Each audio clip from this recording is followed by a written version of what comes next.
Years missile का जिक्र हो रहा है। आखिर क्या हुआ है, खबर क्या है, मैं सबसे पहले आपको बताता हूं। दरअसल पेट्रोल रूट पर यार्स की तैनाती की गई है।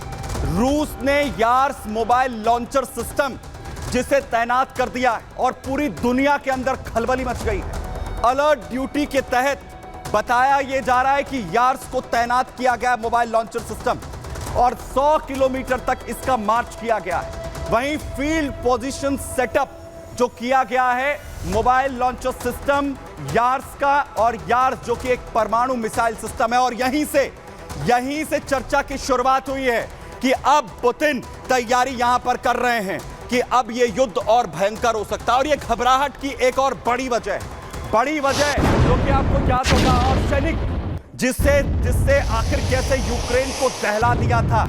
यूक्रेन को रूस ने दहलाया था और कहा था कि बड़े हमले होंगे, और यह बड़ा अटैक कब हुआ था? जब यूक्रेन की तरफ से लॉन्ग रेंज की मिसाइलों का इस्तेमाल हुआ था। रूस ने उस वक्त भी चेतावनी दरअसल यहां पर दी थी, लेकिन इसके बावजूद हमले रूस पर किए गए यूक्रेन की तरफ से। वहीं दूसरी तरफ और बड़े हमले क्योंकि नहीं रुक रहे हैं। रूसी क्रिम्स एयरबेस जिसे टारगेट यूक्रेन की तरफ से किया गया है।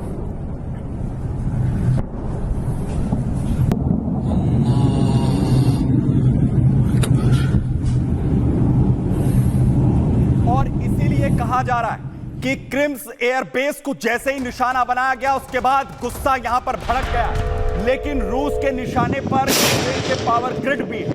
बड़े हमले रूस की तरफ से भी किए जा रहे हैं। पावर ग्रिड समेत अलग अलग जगहों पर बड़े हमले कर रूस ने जिस तरीके से जवाब देने की यहां पर कोशिश की है, लेकिन कहा यह जा रहा है कि ये हमले सिर्फ शुरुआती हैं और अब इससे भी बड़ा हमला करने की जो तैयारी है वो इस वक्त यहां पर की जा रही है। यानी जो बड़ा हमला यहां पर होगा वो और भी खतरनाक, और भी ज्यादा खतरनाक यहां पर रूस की तरफ से किया जाएगा।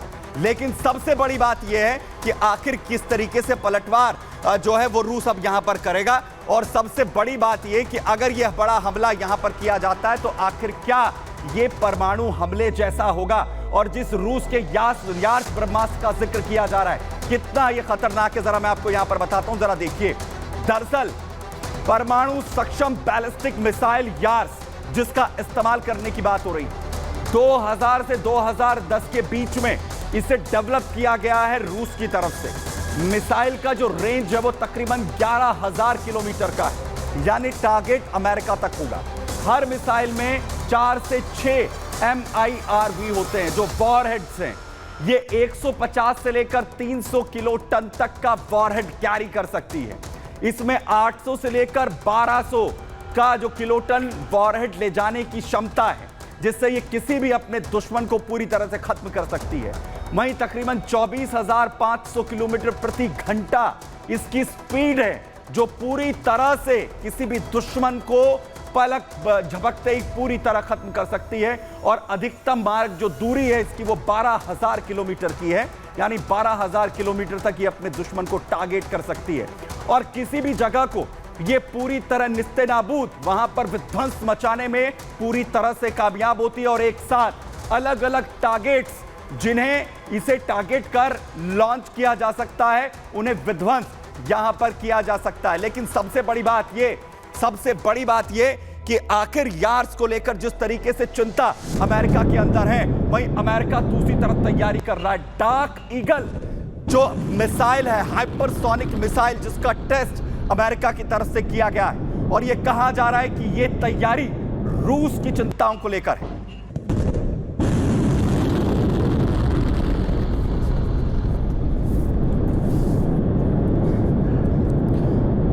कहा यही जा रहा है कि जो डार्क ईगल है ये जवाब देने के लिए यहां पर की गई है। जवाब अमेरिका की तरफ से रूस का, क्योंकि रूस लगातार जिस तरीके से आंखें दिखाता हुआ नजर आ रहा है, और यह कहा जा रहा है कि अमेरिका तक से अगर भिड़ना पड़ा तो रूस उसकी तैयारी यहां पर करता हुआ नजर आ रहा है। लेकिन आपको बताता हूं कि आखिर डार्क ईगल कितनी खतरनाक है, आखिर डार्क ईगल की ताकत क्या है।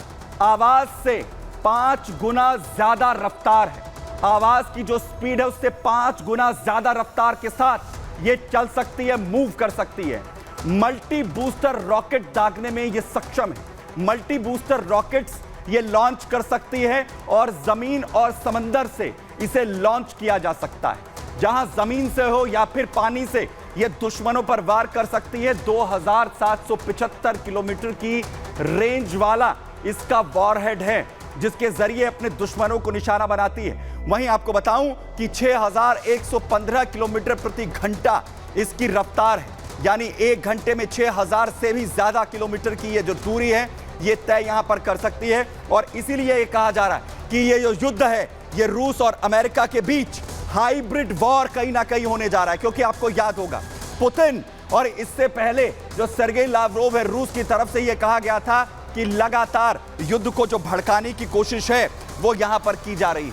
युद्ध लगातार भड़काने की कोशिश यहां पर हो रही है और अमेरिका यूक्रेन के अंदर जो हाइब्रिड वॉर यहां पर लड़ रहा है उसमें रूस अपनी सुरक्षा के लिए किसी भी हद तक जाने के लिए पूरी तरह से तैयार है। और यह तैयारी अब परमाणु युद्ध की क्या यहां पर चल रही है। और दूसरी तरफ अगर यह हाइपरसोनिक युद्ध होता है तो आखिर कैसा होगा, क्योंकि एक तरफ आर्सोनिक और दूसरी तरफ जो डार्क ईगल जो तैयार यहां पर की गई है। जहां एक तरफ देखिए डार्क ईगल की जो रफ्तार है 5 मैक यानी कि 6116 किलोमीटर प्रति घंटा। 5 मैक को समझिए, यानी कि जो स्पीड से 5 गुना की ज्यादा रफ्तार यहां पर होगी। और सैनिक आपको मिसाइल याद होगा हाल ही में लॉन्च की गई थी यूक्रेन पर, रूस की तरफ से दागी गई थी, जो 11 मैक यानी 11 गुना स्पीड है उसकी। 13500 किलोमीटर प्रति घंटे की रफ्तार के साथ ये दुश्मन पर गाज गनकर जो है वो टूटती है। वहीं जहां डार्क ईगल जिसकी 1725 मील यानी कि 2775 किलोमीटर की रेंज है, यह तकरीबन 2500 से ज्यादा किलोमीटर की रेंज पर टारगेट कर सकती है। तो 5000 किलोमीटर की रेंज यहां पर और सैनिक की है, जिसकी ताकत पूरी दुनिया ने हाल ही में अटैक में जो रूस की तरफ से यूक्रेन पर हुआ उसमें यहां पर की गई है।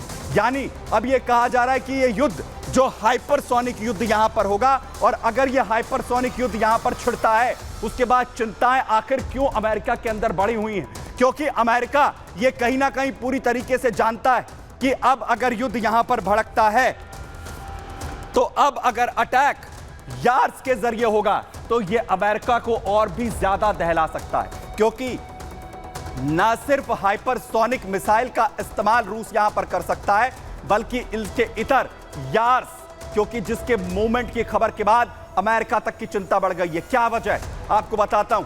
वजह है यार्स की विध्वंसक ताकत, वो ताकत जो अमेरिका को पूरी तरीके से बर्बाद कर सकती है। और अगर रूस यार्स का इस्तेमाल यहां पर करता है, न्यूयॉर्क सिटी अगर उसे टारगेट यहां पर किया जाता है, तो आप देखिए न्यूयॉर्क सिटी में 20 लाख लोग अमेरिकी, 20 लाख अमेरिकी इसका शिकार हो सकते हैं।